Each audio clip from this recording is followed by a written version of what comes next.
Hi, I've been having a lot of fun today playing with printing leaves.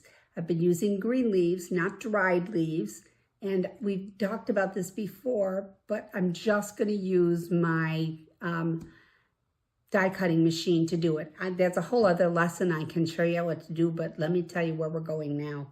I've switched from watercolor paper and I've switched to mixed media paper. I just bought this in a pad at Hobby Lobby, and it's perforated so you can pull the pages out. I use it when I'm making books, but it holds up well to the water, and we are using water today, so that's important. So you're gonna need your prints that you've made in the past, you're gonna need your mixed media paper, and you're gonna need some rust water. This rust water I made myself by taking some old rusty nails that my husband had, and you can use any kind of rusty nails or any kind of rusty metal if you have it. I put it on in a pot on the stove with 2 cups of water and 1 cup of white vinegar. Brought it to a boil, let it simmer for about an hour, and then I just let it cool and transferred it to a jar. Don't put it in something metal, put it in plastic or put it in glass. Let it cool first so you don't burn yourself. I have a brush that's a cheap brush from Home Depot. I'm not using any of my good art brushes, and I'm going to use this over and over again, so I recommend you do something like that. And you can use whatever kind of brush you got your hands on. If you have a foam brush, that would be fine. If you've got a regular paintbrush, that would be fine. You could probably even put this on with a sponge, but you're going to get your fingers wet, so you don't want to do that. So let me show you what we're going to do now. We're going to switch the camera so you can see what I'm working on, and we'll go from there. So let me show you. Here's a print. So let me show you. Here is the half a sheet of mixed media paper that I told you about. I've used a maple leaf. It's a Japanese maple leaf from my front yard. I put it between the 2 pieces of paper like this and ran it through my die cutting machine. This is what it comes out with. You never know. You don't know. You might get color. You might not get color. But it has to be some kind of a thin leaf or flower that you're working with. So, as I said, the fun today for me was using the rust water. And I'll show you how I'm going to do it. Here's my rust water. Here's my brush. I'm going to just load my brush. And then I'm just going to paint over the impression that I made with the die cutting machine. I'm trying to be fairly neat about it because if you miss a spot, it will show up white. That's all right too. It's a different look. So that one was the back side of the leaf, of the same leaf. They're mirror images. This side was the front side of the leaf. You'll see there's some difference to it. But the rust water just makes the color pop out. Now it's not its colorful leaf, but the details that this reveals is amazing. Let it dry. Once you've done this, let it dry.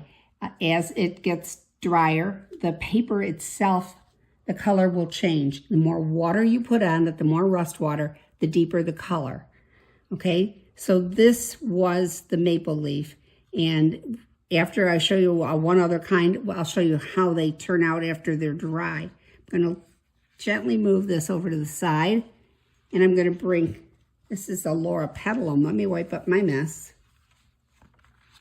This is a Loropetalum plant from my hedge in my yard.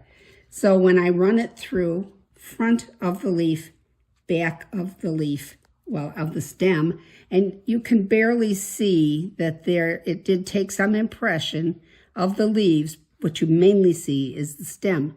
That's interesting all by itself, but let's see what happens. Same rust water. I'm not even stirring it up. I'm just swishing my brush in it, and I'm just going to run my brush over it just to wet the paper. And look at those leaves pop out. Isn't that amazing? The blob on the bottom is because of the liquid that was in the stem. Now I'm going to go to the other side, and I'm going to do, there's a fingerprint here because my finger was damp. You see, the minute it touches that leaf matter, you get a print. It's like developing a photograph. Isn't it amazing? So again, when you're adding your rust water. Just try to get it on the whole thing. Try to, not leave any big puddles because they dry and they'll show. So, and there's the difference in the lower petal and leaf. You can see where it didn't print really well. But this is amazing to me because that was virtually just like, a stem, and I couldn't see much of anything else. So, as I said, as these sit, let them dry. Just let them dry flat. Wipe up your mess, because if you get this on your clothes, you have to have stains. Your hands you can scrub, but you don't want to try and mess with your hands. So let me show you. I've got a whole pile of them in front of me, and we'll just pan over the top of them. I did a lot of oak leaves this morning, and the oak leaves print beautifully. And I'm finding with this, we pick up so much detail that even when there's holes in the leaves, this one shows holes in the leaves, and it shows the texture and all the veining. So you see how much deeper in color the paper is now. In fact, if you look at this one here where my hand is, you'll see where I was a little sloppy on the top. And that's a look in and of itself. You can do that if you want to, and leave it looking streaky. This one I've added a second coat to, so you can see that. And then later, I will take these prints, let me move that one again, and I'm going to dry my hands so I don't get rusty water prints. And I'll show you what some of the things I've been working on. So here is one of the loropetalum leaves, and I simply die cut it and then die cut a mat for it. It's not put together yet. This is just raw, and we're just looking at them. This one is just, only the stem came out on this, but you see the pretty color of the paper. I cut another piece of the paper with an oval, and I have splotches on it, which I like. And then I just have a little frame on the inside, and I've got myself another pretty picture. In fact, this was the, let me take this apart.